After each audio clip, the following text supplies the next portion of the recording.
আমরা এখন জিয়া উদ্যানে প্রবেশ করলাম এবং জিয়া উদ্যানে প্রবেশ করেছি। আমরা এখন শহীদ প্রেসিডেন্ট জিয়াউর রহমানের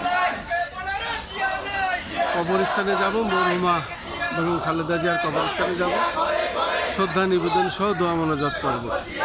জিয়া উদ্যান থেকে আমি খন্দকার মাসুদুজ্জামান। সকাল থেকে আমরা কাজ করছি এবং প্রত্যেক বছরের মতো এবারও আমরা এসেছি শ্রদ্ধা নিবেদন এবং দোয়া মোনাজাত করতে।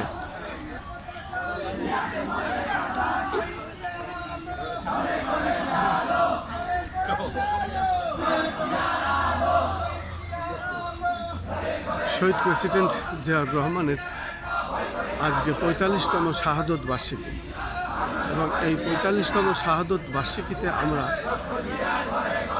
শ্রদ্ধা নিবেদন দোয়া মোনাজাত করব ইনশাল্লাহ। এখন আমরা ধীরে ধীরে এগোচ্ছি শহীদ প্রেসিডেন্ট জিয়াউর রহমানের কবরস্থান ও মরহুমা বেগম খালেদা জিয়ার কবরস্থান। আজ শহীদ প্রেসিডেন্ট জিয়াউর রহমানের কথা আমাদের ভীষণ মনে পড়ছে, যিনার হাতে গড়া জাগদল থেকে বাংলাদেশ জাতীয়তাবাদী দল বিএনপি এবং সেই বিএনপির প্রতিষ্ঠাতা শহীদ প্রেসিডেন্ট জিয়াউর রহমান। উনি আজ ওনার ৪৫তম শাহাদত বার্ষিকীতে আমরা ওনার রুহের মাগফিরাত কামনা করব। শহীদ প্রেসিডেন্ট জিয়াউর রহমান অমর হোক, অমর হোক। প্রধানমন্ত্রী তারেক রহমান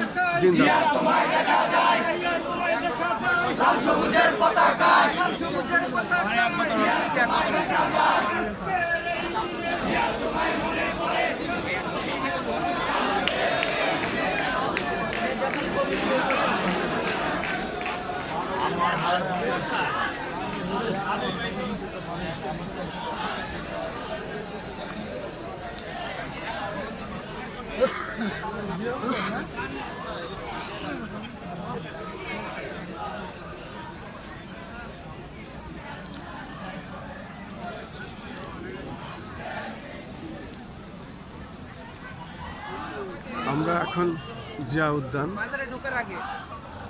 এখানে কিছু নিয়ম কানুন আছে এবং এই নিয়মের মধ্যে আমরা আছি। হয়তো আর কিছুক্ষণ পরেই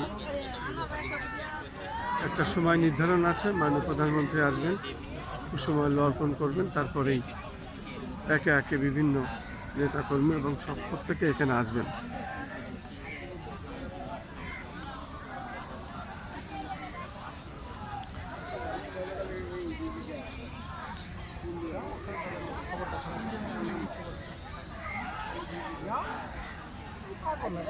শহীদ প্রেসিডেন্ট জিয়াউর রহমানের আজকে ৪৫তম শাহাদত বার্ষিকী এবং এই শাহাদত বার্ষিকীতে আমরা শহীদ প্রেসিডেন্ট জিয়াউর রহমানের কবরস্থানে এবং মরহুমা বেগম খালেদা জিয়ার কবরস্থানে আমরা শ্রদ্ধা নিবেদন দোয়া মোনাজাত করব। শহীদ প্রেসিডেন্ট জিয়াউর রহমান অমর হোক,